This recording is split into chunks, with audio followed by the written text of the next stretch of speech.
জেঠিমণি তুমি তুমি কিছু চিন্তা করো না, বড়দা ভাই ভালো হয়ে যাবে, আমি বলছি তো। আমি গিয়ে খোঁজ খবর নিচ্ছি। আর পাড়ার সামনে মিষ্টির দোকানের সামনেই যদি অ্যাক্সিডেন্ট হয়ে থাকে তাহলে তো লোকজন দেখেছে। বৌদি ভাইয়ের উপর দোষ চাপালে তো হবে না। না না, বৌদি ভাই তো তখন বাড়িতে ছিল, কিচ্ছু হবে না জেঠিমণি, আমি বলছি। শোনো, তাই তো, তুই তো একেবারে তোর তোর এই বৌদির এজেন্ট হয়েছিস, তাই না? মুখ সামলে কথা বল ছোটদা ভাই, যা মুখে আসবে সেটা কিন্তু বলবি না। তোর পক্ষে বলাটা সোজা হতে পারে, বাট আমার পক্ষে মেনে নেওয়া সোজা নয়। এই যে সবাই কিন্তু শুনছে, হ্যাঁ, আর সবাই তোকেই খারাপ বলছে, তোকেই খারাপ বলছে। কি করবো মা, বিয়েটা কি দেবো? আপনি সিঁদুরদানের ব্যবস্থা করুন পুরোহিত মশাই। দেখুন, আমার মেয়েটা এখন লগ্ন ভ্রষ্টা হলে আবার কবে তার কি হবে কেউ তো জানে না। আপনি সিঁদুর পরাতে বলুন। হ্যাঁ, তা তো বটেই, ঘাড়ে গছাতে পারলেই তো আপনার শান্তি। এরকম একটা মেয়েকে না হলে কে নিত বলুন? বারবার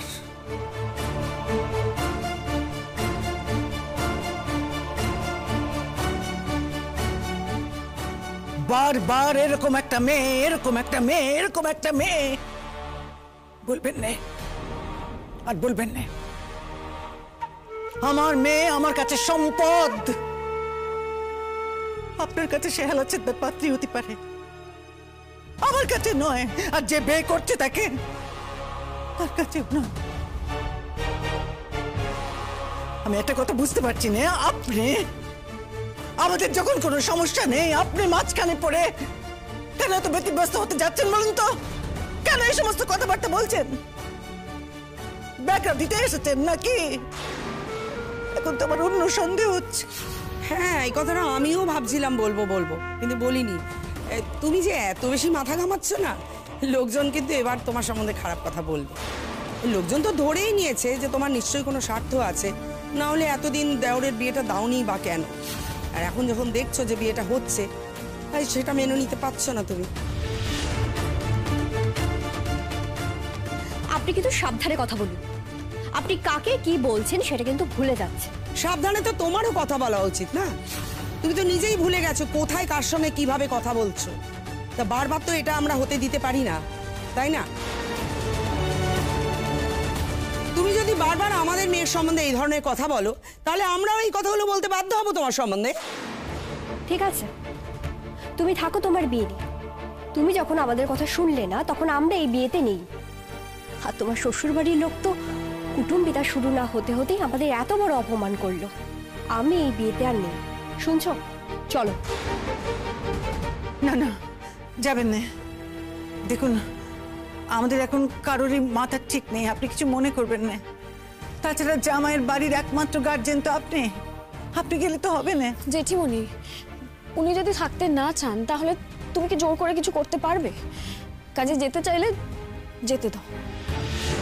আমি হাত জোর করছি, আমি হাত জোর করছি আপনার কাছে, আপনি কিছু মনে করবেন না, আপনি থেকে যান।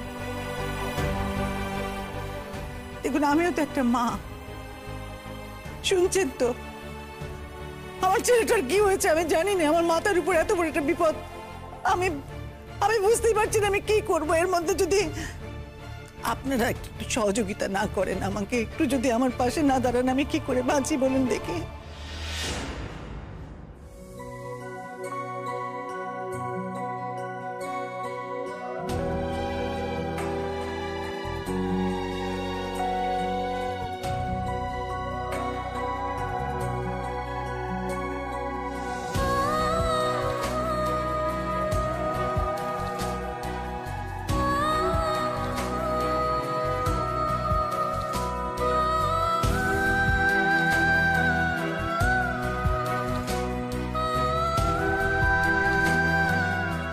কিরে বলু, কিরে গেলি না হাসপাতাল, গেলি না? তুই যা খোঁজ নিতে হবে তো।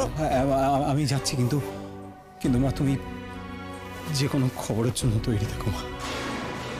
চুপ, বাজে কথা বলবি না, যা।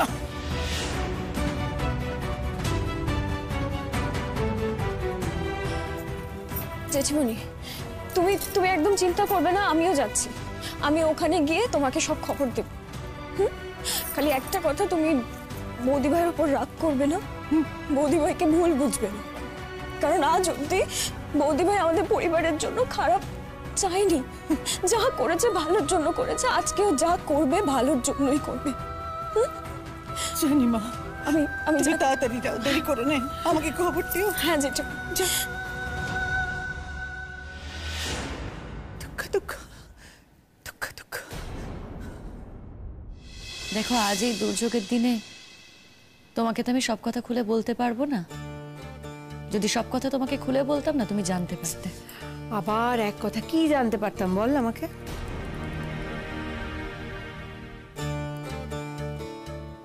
দেখো, যে কথা আমি জানি সে কথা কিন্তু শীর্ষা, সুচরিতা দি ওরাও জানে। কারণ তুই ওদের বলেছিস, তাই ওরা জানে। শুধু বলেছি তা না, ওরা নিজের চোখেও কিন্তু দেখেছে। আচ্ছা, কি দেখেছো গো? কি দেখেছো তোমরা? না না, दूर तुम और कथा सुनो ना बिपाशा, परे कथा होबे ये। हाँ हाँ, अब ये सब छोड़ो ना, ये सब टॉपिक, इस सिचुएशन में ये सब लेके बात ना कराई बेहतर होबे। अब बस करो। না না না না না না না না, এই বাস কার দো ফাস কার দো আমি শুনবো না। অদ্ভুত, আমার হাজবেন্ডকে নিয়ে একটা কথা হবে এবং সেই কথাটার এইটুখানি আমি জানতে পারবো, বাকি পুরো কথাটা আমি জানতে পারবো না। অথচ এই প্রসঙ্গটা বারবার বারবার বারবার উঠতেই থাকবে। এটা তো কেন হচ্ছে আমাকে বুঝতে হবে, আমি তো বুঝতে পারছি না। আর শোন, অপারেশন হচ্ছে ওটিতে, ওটিতে তো আমরা যেতে পারবো না, আমরা ডাক্তারও নই, নার্স নই। যদি কোনো খবরাখবর আসে সেগুলো ওটি থেকেই এসে আমাদেরকে ডাক্তার বা নার্স এসে দিয়ে যাবে, ততক্ষণ আমাদের এখানে বসে ওয়েটই করতে হবে। হ্যাঁ জানি, পরাগ ভীষণ ক্রিটিক্যাল অবস্থায় রয়েছে, পরাগের সম্পর্কে আমরা প্রত্যেকে কনসার্ন। পরাগ যাতে তাড়াতাড়ি ভালো হয়ে যায় সেটার জন্যই আমরা সকলে প্রে করছি, কিন্তু এই একইভাবে আমার তো চন্দন হাজবেন্ড, আমি তো ওর সম্পর্কে কনসার্ন। তোমাদের যদি কারো কিছু মনে হয় সেটা খোলা মনে আমাকে শেয়ার করতে পারো, সেটা আমি শুনে নেব। হ্যাঁ, খারাপ ভালো যা খুশি মনে হতে পারে, আমার সত্যি কথা বলতে গিয়ে কিছু যায় আসে না, কারণ আমি আমার হাজবেন্ডকে তোমাদের সকলের থেকে বেটার চিনি। আমি যদি বলি তুমি চিনতেই পারোনি বিপাশা দি। ফের এক কথা এক কথা এক কথা বলে যাচ্ছিস তো শিমুল। বিপাশা দি, তুমি যেই চন্দনদাকে চেনো আর আমরা যেই চন্দনদাকে চিনি, দুজন একেবারে আলাদা মানুষ। হ্যাঁ, একই শরীরে আলাদা মানুষ। শোনো, আমি একটা কথা বলবো, যা বলার আমাকে খোলাখুলি বল, এত নাটক এতক্ষণ ধরে আমার ভালো লাগছে না।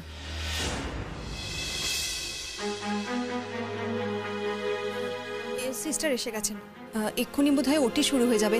এখন থাক না এইসব কথা, তুমি যখন চন্দনকে এতটাই ভরসা করো, তখন আমরা কে কি বললাম তাতে কি এমন এসে যায় বলো? এসে যায় গো, এসে যায়, কারণ তোমরা আমার বন্ধু, তো তোমাদের জায়গা আমার জীবনে অনেকখানি। তাই তোমরা কি বলছো না বলছো তাতে সত্যিই আমার এসে যায়। এটা যদি বাইরের অন্য কেউ বলতো আমি কারোর কথাকে পাত্তাই দিতাম না, কিন্তু তোমরা বলছো বলেই আমি বিষয়টা জানতে চাইছি। আর শুধু আমি যে তোমাদের এতটা ভালোবাসি তা তো নয়, নিশ্চয়ই তোমরাও আমাকে ঠিক ততটাই ভালোবাসো। আর আমার সূত্র ধরেই হোক না কেন, চন্দনকেও তো তোমরা এতদিন ভালোই বাসতে। হঠাৎ কি এমন হলো, কি এমন একটা ভুল ধারণা তৈরি হলো তোমাদের মনে, যার বশে তোমরা চন্দনকেও ভুল বুঝছো, ওর দিক থেকে মুখ ফিরিয়ে নিচ্ছ? না না না না, এটা আমি ওর স্ত্রী হয়ে সবটা জেনে শুনে তো অ্যালাউ করতে পারবো না। আমাকে জানতে হবে যে তোমাদের মধ্যে কি এমন ভুল ধারণাটা হলো, সেটা আমাকে জানতে হবে। ঠিক আছে, আমি এখন এই নিয়ে কোনো কথা বলছি না। সত্যিই তো এটা সঠিক পরিস্থিতি নয় এই কথাগুলো বলার। হয়ে যাক, পরাগের ওটিটা হয়ে যাক ভালো মতো, পরাগ কিরম থাকে না থাকে আমি দেখি, তবে পরে এটা নিয়ে নিশ্চয়ই কথা হবে, অবশ্যই। অপারেশন শুরু হবে এখনই, সেটা আপনাদের জানিয়ে দিলাম। ব্লাড দেওয়ার পরে পেশেন্ট এখন একটু স্টেবল আছে। ও, বলছি কতক্ষণের অপারেশন? 3-4 ঘন্টা তো বটেই। 3-4 ঘন্টা? হ্যাঁ, তাও আমি একটু কম করেই বললাম, তবে সঠিক কতটা সময় লাগবে তা ডক্টরেই বলতে পারবেন। আচ্ছা নমস্কার, আমি পরাগ ব্যানার্জির ভাই, পলাশ ব্যানার্জি। মানে আমার দাদার কি হয়েছে? কি হয়েছে দাদা? আপনিই ভাই, পেশেন্টকে আমরা 5 মিনিটের মধ্যেই ওটিতে নিয়ে যাচ্ছি, তাই জানিয়ে গেলাম। ওটি? কেন কেন আমার দাদার কি হয়েছে? একটা অ্যাক্সিডেন্ট হয়েছে। বলছি আপনারা তো বাড়ির লোক, একটু বলুন না। আমাকে ওটিতে যেতে হবে, আমি আসছি। আচ্ছা বলছি, দাদার কি হয়েছে? শুনলে তো অ্যাক্সিডেন্ট হয়েছে। হ্যাঁ, কিন্তু কি কি অ্যাক্সিডেন্ট? দেখো, আমরা যা শুনেছি সেটাই বলছি। শ্যামলদার সাথে ও মিষ্টি আনতে গিয়েছিল বাইকে করে, সেই সময় একটা গাড়ির সাথে কলিশন হয়। তোমার দাদার কন্ডিশন খুবই খারাপ। আমাদেরকে তো কেউ একজন ফোন করে জানায় পুলিশ তোমার দাদাকে এখানে ভর্তি করিয়েছে। আমরা খবর পেয়ে এখানে এসেছি, বলছে ইন্টারনাল হ্যামারেজ, ব্যাপারটা খুবই ক্রিটিক্যাল। ক্রিটিক্যাল অবস্থা, ক্রিটিক্যাল কন্ডিশন, দাদাকে নাকি এক্ষুনি ওটিতে নিয়ে যাবে 5 মিনিটের মধ্যে।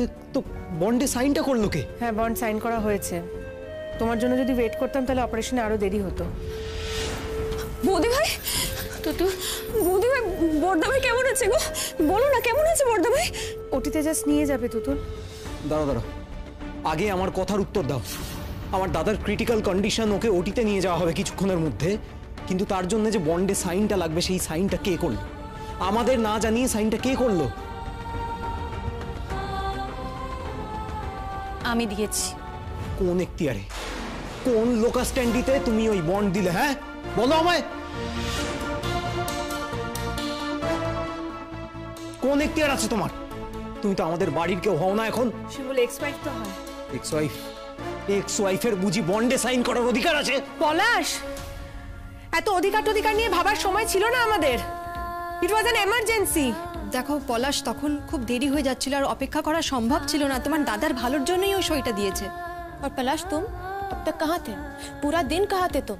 इतना बार फोन करा হয়েছে, जरूरत के टाइम तो তোমাকে পাওয়া যায় না। এই শোনো, আমি কোথায় ছিলাম সেই কৈফিয়ত আমি তোমাকে দেব না। তবে এই অপারেশন হবে না যতক্ষণ না এই বন্ডের সাইনটা চেঞ্জ হচ্ছে। ছোড়দা ভাই, এখানে কোনো অশান্তি করবি না কিন্তু। বর্দা ভাই তাড়াতাড়ি অপারেশনের যদি দরকার হয়ে থাকে তাহলে সেটা করতে দিতে হবে, বুঝতে পারছিস তুই? তুই চুপ কর। আর তুমি কি জানো, তুমি এই যে বেআইনি ভাবে আমাদের কাউকে কিছু না জানিয়ে বন্ডে সাইনটা করেছো, এর জন্য তোমার এগেইনস্টে আমি লিগ্যাল স্টেপ নিতে পারি। জানি জানি তুমি কি কি করতে পারো, আমার সবই জানা আছে পলাশ। শুধু এই অপারেশনটা হতে দাও। না, হবে না। আমি হসপিটাল ম্যানেজমেন্টকে কমপ্লেন করব। ওদের সাহস কি করে হলো? হ্যাঁ, আমার দাদার সঙ্গে যার কোনো সম্পর্ক নেই তাকে দিয়ে আমার দাদার জন্য বন্ডে সাইন করিয়েছে। আমি কিন্তু এর জন্য কোর্ট অবধি দৌড়বো। বেশ, তাই যাক, কিন্তু অপারেশনটা যখন শুরু হয়েছে সেই অপারেশনটায় বাধা দিও না পলাশ। ইম্পসিবল।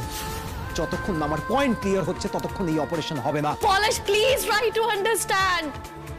আমি হাত জোড় করে তোমাকে বলছি, অপারেশনটা হতে দাও। না হলে না তোমার দাদা বাঁচবে না, ওর কন্ডিশন ক্রিটিক্যাল। তোমার আমার উপর রাগ তো, আমার উপর রাগের জন্য তোমার দাদার সাথে এটা করো না পলাশ। প্লিজ অপারেশনটা হতে দাও, এরকম করো না। আমার কথা শোনো, অপারেশনটা হতে দাও। না, হবে না। তোমার বন্ডের সাইনের এগেইনস্টে আমার দাদা কিছুতেই অপারেশন টেবিলে যাবে না। আমি বলছি যাবে না। পলাশ, পলাশ আমার কথা শোনো। এদিকে ছাড়ো। আপনাদের ম্যানেজমেন্টের লোক কোথায়? ডাকুন ম্যানেজমেন্টের লোককে, ডাকুন। কি হলো? ডাকুন, আমি দাঁড়িয়ে আছি না। কি হয়েছে মানে? এখানে একটা ক্রাইম হয়েছে, বুঝতে পারছেন না? এই মহিলা আমার দাদার এক্স ওয়াইফ, যার সঙ্গে আমার দাদার কোনো সম্পর্ক নেই। আপনারা ওনাকে দিয়েই সাইনটা করিয়েছেন। উনি কিন্তু জেল পর্যন্ত খেটেছেন আমার দাদাকে মারার অভিযোগে। আপনারা যখন বাড়ির লোককে খুঁজছিলেন তখন আর কাউকে পাননি। কিন্তু উনি তো বলেননি যে উনি এক্স ওয়াইফ। শুনুন স্যার, আপনারা নিশ্চয়ই এটুকু বুঝতে পারছেন যে তখন ওই মুহূর্তে কেউ প্রেজেন্ট ছিল না, বাড়ির লোক ছিল না বলেই শিমুল সইটা করতে বাধ্য হয়েছে। আর এটাও তো আপনাদের ইনফর্ম করেছি আমরা। জিজ্ঞেস করুন যে ওর বোনের বিয়ে রয়েছে বাড়িতে, যে কারণে সবাই ওদিকে ব্যস্ত, আর সেভাবে ওদের কেউ নেই যে দুদিকটা ব্যালেন্স করতে পারবে। আর এই যে ভদ্রলোক এখানে এসে এখন লম্বা চওড়া ডায়লগ দিচ্ছেন, ওনাকে তো অনেকবার খোঁজ করা হয়েছিল, তখন কেন পাওয়া যায়নি? কোথায় ছিলেন উনি? এখানে এসে হঠাৎ করে এতক্ষণ পরে উদয় হয়েছেন, দাদার জন্য দরদ একেবারে উতলে পড়েছে, তাই দাদার অপারেশনটা আটকে দিতে চাইছেন। অদ্ভুত। আর আরো একটা কথা বলি, শিমুলের যদি কোনো অধিকার নাই থাকবে তাহলে ওরই মা ওরই বোনের বিয়েতে শিমুলকে ডেকে পাঠিয়েছেন কেন? শিমুল তো আমাদের সঙ্গে ছিল, আমরা সাক্ষী। ও শুধুমাত্র বিয়ে বাড়িতে গেছে তাই নয়, ওর বোনকে নিজের হাতে করে সাজিয়ে তারপর এখানে এসছে। উত্তর দাও। আমি না অত শত বুঝি না। আমার মা যদি ভুল করে থাকে তাহলে সেটাও ভুল। যে ভুল করবে তারই শাস্তি হওয়া উচিত। আর এই যে ইনি যে এত বড় অন্যায় করেছেন তার এগেইনস্টে আমি পুলিশ কেস করব। আর আপনারা যদি ওনার সাইনের এগেইনস্টে আমার দাদাকে ওটিতে নিয়ে যান তাহলে কিন্তু আমার কিচ্ছু বলার নেই। আচ্ছা, এত কথা না বলে, এত সময় নষ্ট না করে তুমি সইটা করে দাও না, তাহলেই তো হয়ে যায়। শুধু শুধু অশান্তি করিস না ছোড়দা ভাই। বৌদি ভাই সাইন করেছে তো কি হয়েছে? তুই সাইন করলেও যা, বৌদি ভাই সাইন করলেও তো তাই, একই তো ব্যাপার। না, এক ব্যাপার নয়, মোটেই এক ব্যাপার নয়। একজন বাইরের লোক এসে বন্ডে সাইন করবে আর নিজেকে আপন বলে দাবি করবে, সেটা তো হতে পারে না। ঠিক है पलाश, अब भी तो साइन चेंज করা যাবে, अब করে দাও। ওটিটা স্টার্ট হোক, আপনি সইটা এগুলো করে। না, এটা হতে পারে না। ও যখন সই করেছে তখন এখানে আগে পুলিশ আসবে, তারপর আমি ঠিক করব যে সই করব কি করব না। আপনি কি চান আপনার দাদা মরে যাক? স্যার স্যার ওকে বলে দিন স্যার, ওর যদি আমার নামে থানায় বলার থাকে, আমার নামে যদি কেস করার থাকে সেটা করবে, কিন্তু প্লিজ স্যার আপনি অপারেশনটা শুরু করে দিন, না হলে এরপরে কিন্তু আর কিছু করার থাকবে না। আপনি বুঝতে পারছেন না আপনার দাদার অবস্থাটা কতটা ক্রিটিক্যাল? আমার তো মনে হয় এই মহিলাই আমার দাদাকে ক্রিটিক্যাল কন্ডিশন করিয়ে তবে এখানে নিয়ে এসছে। এমনি এমনি তো আর মারতে পারেনি, তাই অ্যাক্সিডেন্ট করিয়ে মারার চেষ্টা করেছে। আপনি কি বলছেন এসব? कुछ भी बोलছো पलाश, जो भी मन में আসছে বলে যাচ্ছ, एक लिमिट तो है ना। সত্যি পলাশ, তোমাকে কিছু বলার নেই। আচ্ছা, ও কি পাড়ার গুন্ডা না মাস্তান যে ও তোমার দাদাকে অ্যাক্সিডেন্ট করিয়ে দেবে? তুমি তুমি ঠিক কি বলতে চাইছো বলো তো? শোনো, তোমাদের কিন্তু এই বিষয়ে কোনো ধারণা নেই, তোমরা এই ব্যাপারে জড়িও না। আমি বলছি তোমরা কিন্তু আমাদের বাড়ির ব্যাপারে জড়িয়ে যাবে। বেশ হবে জড়িয়ে যাব, বেশ হবে জড়িয়ে যাব। আমাদের জড়িয়ে যাওয়া নিয়ে আমরা মাথা ব্যথা করি না, কিন্তু আমাদের চোখের সামনে দাঁড়িয়ে তুমি একটা মেয়েকে যা ইচ্ছে তাই বলে যাবে, সেটা কি দাঁড়িয়ে দাঁড়িয়ে মেনে নেবো? বলুক বিভাসিদি, যা খুশি তাই বলুক, এখন এসব কথা কান দিও না। স্যার আপনি আমার কথা শুনুন sir, sir please sir, sir আপনি ওদেরকে বলুন না ওর কাছে ফর্মটা এনে দিতে, ওর যদি সাইন করা থাকে ও সাইনটা করে দিক। এখন অপারেশন হওয়াটা খুব দরকার স্যার, যদি প্রয়োজন হয় ও যদি সই করতে না চায় তাহলে আমার সইয়ের ভিত্তিতেই অপারেশনটা করুন। আর যদি আমার দাদা আর ভালো মন্দ কিছু একটা হয়ে যায় তখন কি হবে? কি উত্তর দেবেন আপনারা? এ তো আপনি আমাদের মহা বিপদে ফেললেন। এখনই পেশেন্টের অপারেশন না করলে ওনাকে তো আর বাঁচানো যাবে না। এদিকে আপনি তরফাচ্ছেন সই করানি, তা আপনি করে দিন না সইটা। আচ্ছা, এখন যদি থানা পুলিশ করায় তাহলে কি পেশেন্টকে বাঁচানো যাবে? আপনার যা করবার আপনি পরে করবেন, সইটা আগে করুন। না, করবো না সই, করবো না। এই মহিলা এত কথা বলছে তো, তাহলে উনি যখন এত কথা বলছে ওনার সইটাই থাক। হ্যাঁ থাক, তাই থাক, যা হবার তাই হবে, আমরা সবাই মিলে সাক্ষী দেব। হ্যাঁ মানছি যে বৌদি ভাই এখন বিবাহিত সম্পর্কে নেই, কিন্তু একটা সময় ছিল তো। আর ওই রকম সময় যখন একটা অ্যাক্সিডেন্ট কেস, যখন লোকজন নেই, তখন যদি বৌদি ভাই বন্ডে সই করে থাকে তাহলে অসুবিধা কোথায়? আর যদি অসুবিধাও থেকে থাকে, বৌদি ভাই তো বলছে সেই রিস্ক সে নিজে নেবে, তাহলে স্যার প্লিজ স্যার আপনার অপারেশনটা শুরু করুন স্যার প্লিজ। দেখুন, আমরা এরকম কেস জীবনে দেখিনি। আপনাদের নিজেদের ঝামেলা আপনারা নিজেরা মিটিয়ে নিন। কেন পেশেন্টের ঘাড়ে চাপাতে চাইছেন? আর কেনই বা আপনারা আমাদের এই হসপিটালকে দোষ দিতে চাইছেন? বাহ, হসপিটালের তো দোষ আছে, ম্যানেজমেন্টের তো দোষ আছেই, আপনারা একবারও ভেরিফাই করবেন না? যখন কোনো পেশেন্ট পার্টি এসে বলেন যে তিনি তার স্ত্রী, তখন আমাদের চ্যালেঞ্জ করার মতো জায়গা থাকে কি? বাহ বাহ বাহ বাহ, দারুণ কথা বললেন তো। তার মানে কালকে একজন রোগীর যে কেউ একজন এসে বলবেন যে আমি রোগীর আত্মীয়, আমি রোগীর ভাই, আমি রোগীর স্ত্রী, আপনারা তাকে ভেরিফাই না করেই বন্ডে সাইন করিয়ে দেবেন? বাহ। Sir sir please sir, please sir, আপনাদের তো কোনো দোষ নেই স্যার, যা বিপদ হওয়ার আমার হবে স্যার, আপনাদের কিছু হবে না।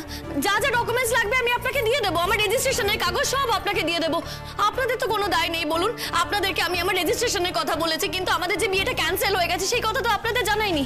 ও পুলিশ কেস করবে তো করুক স্যার, পুলিশ আসুক, আমাকে ধরে নিয়ে যাক, তাতে কিচ্ছু যায় আসে না, কিন্তু আপনি মানুষটাকে বাঁচান স্যার। এর আগেও আমি একবার জেল খেটেছি একটা মানুষকে মেরে ফেলার অভিযোগে, দরকার হলে আবার জেল খাটবো, জেল খাটতে আমি ভয় পাই না স্যার। একটা মানুষকে বাঁচানোর জন্য আমি জেল খাটতে রাজি, কিন্তু একটা মানুষ চোখের সামনে এভাবে চলে যাবে সেটা আমি মানতে পারবো না স্যার। স্যার দেখুন, আমার যা বলার আপনাকে বলেছি, এবার আপনি বিচার বিবেচনা করে দেখুন আপনি কি করবেন। স্যার প্লিজ স্যার, ওদেরকে ইনস্ট্রাকশন দিন যাতে অপারেশন শুরু করা হোক, প্লিজ স্যার প্লিজ। দেখুন আপনি জানেন পেশেন্টের কন্ডিশন কি, এরপরে যদি অপারেশন করা হয় এরপর তো আর কোনো মানে থাকবে না। বলুন, যদি অপারেশনটা না হয়, পেশেন্টের যদি কিছু হয়ে যায়, আপনি কি নিজেকে ক্ষমা করতে পারবেন? বলুন না স্যার, পারবেন ক্ষমা করতে? আইনের দিকটা তো আমাদেরকে দেখতে হচ্ছে। উনি তো রীতিমতো আমাদের বিপদে ফেলে দিলেন। ডাক্তারবাবু, আমি বলছি আপনি কিন্তু অকারণে ঝামেলায় জড়াচ্ছেন। কোনো ঝামেলায় না ডাক্তারবাবু জড়াচ্ছেন না, ঝামেলায় যদি কেউ জড়ায় সেটা আমি জড়াচ্ছি। পলাশ, বাড়াবাড়ি করছো কিন্তু এবার। ও তো নিজে থেকে বলছে সমস্ত ডকুমেন্ট জমা দেবে, তারপরেও কিসের ঝামেলা? হ্যাঁ, ডকুমেন্ট দেবে বলেছে, দেয়নি কিন্তু। হ্যাঁ, এরপর কিন্তু ওর টিকিটাও আপনি খুঁজে পাবেন না। ভালো মন্দ যদি কিছু হয়ে যায় আমার দাদা, তাহলে কিন্তু আপনি ফাঁসবেন ডাক্তারবাবু। আর কেউ কিছু না করুক, আমি তো চ্যালেঞ্জ করবই। স্যার আমি আপনাকে কমিট করছি, আমি আপনাকে কথা দিচ্ছি স্যার, আমি সমস্ত ডকুমেন্টস আপনাকে জমা দিয়ে যাব। স্যার প্লিজ স্যার, দেখুন যা করার আমি করেছি, আমি ভুল করেছি, আমি সবকিছু গোপন করেছি স্যার। আমি তো বলছি স্যার, আমি সমস্ত ডকুমেন্টস দিয়ে যাব, প্লিজ স্যার। একটা পেশেন্টের এই অবস্থা, আপনি ট্রিটমেন্ট শুরু করবেন না? হয়তো সময় মতো অপারেশন করলে মানুষটা বেঁচে যাবে স্যার, একটা মায়ের কোল এভাবে খালি করে দেবেন? স্যার আমি ওর এক্স ওয়াইফ, সেখানে আমি যদি এই কাজটা করতে পারি, আপনি কেন করতে পারবেন না? আপনি তো একজন চিকিৎসক, আপনার কাজ তো একটা মানুষকে বাঁচানো। আপনি সেটা করবেন না স্যার? স্যার প্লিজ, আমি রিকোয়েস্ট করছি আপনাকে, আপনি প্লিজ পলাশের কথা শুনবেন না। আপনি ওর পাড়ায় গিয়ে খবর নিন, আমরা তো একই পাড়ায় থাকি, আমরা প্রতিবেশী, দরকার হলে আমরা সাক্ষী দেবো। আর পাড়ায় গিয়ে ওর সম্পর্কে একটা ভালো কথা আপনি শুনতে পারবেন। ওর সাংঘাতিক খারাপ রেপুটেশন। পলাশ আর ওর স্ত্রী মিলে ওর দাদাকে মেরে ফেলার চেষ্টা করেছিল, আর বিনা অপরাধে মিথ্যেভাবে এই মেয়েটাকে ফাঁসানোর চেষ্টা করেছিল, এটা প্রমাণিত সত্য। বাবা, এ তো আপনাদের অনেক জটিল ব্যাপার। হ্যাঁ ডাক্তারবাবু, আপনি তো বুঝতেই পারছেন। না হলে ভাবুন না, নিজের ভাই এসছে, ও জানে যে দাদার অবস্থা ক্রিটিক্যাল, তা সত্ত্বেও ওটি হতে দেরি করে দিচ্ছে। আপনি ভাবুন একবার ওর ইন্টেনশনটা কতটা খারাপ। ওদিকে জেঠিমনিও কান্নাকাটি করছে, পুতুল দিয়েও কাঁদছে। এই পুতুলদের বিয়ে হয়ে গেছে? হ্যাঁ বৌদি ভাই, বিয়ে হয়ে গেছে। সিঁদুরদান আমি দেখে এসেছি, কিন্তু জেঠিমনির তো মাথার ঠিক নেই গো। তার মধ্যে এই ছোটদা ভাই যা খুশি তাই বলে এসেছে। তোমার জেঠিমনির না মাথা ঠিক থাকবে না, যা অবস্থা হয়েছে সেখানে মাথা ঠিক থাকার কথাও নয়। আর যদি আরো কোনো বড় বিপদ ঘটে সেখানে তো আরো মাথা ঠিক থাকবে না।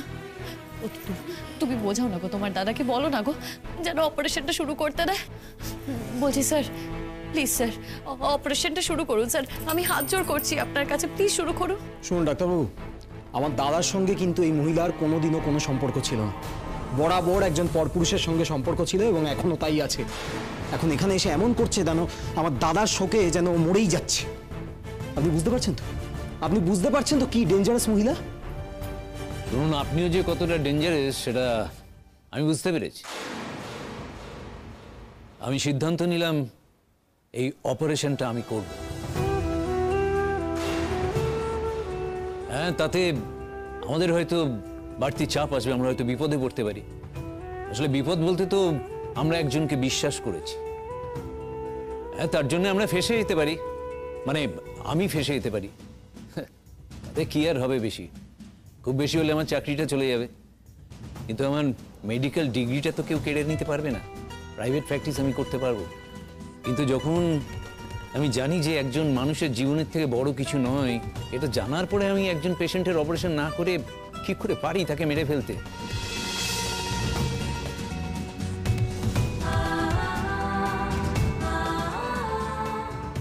আপনি নিশ্চিন্ত থাকুন, আমি এখনই ইনস্ট্রাকশন দিচ্ছি অপারেশন থিয়েটার রেডি করার জন্য। অনেক ধন্যবাদ আপনাকে স্যার, অনেক ধন্যবাদ। আপনার মুখে ফুল চন্দন পড়ুক, ফুল চন্দন পড়ুক।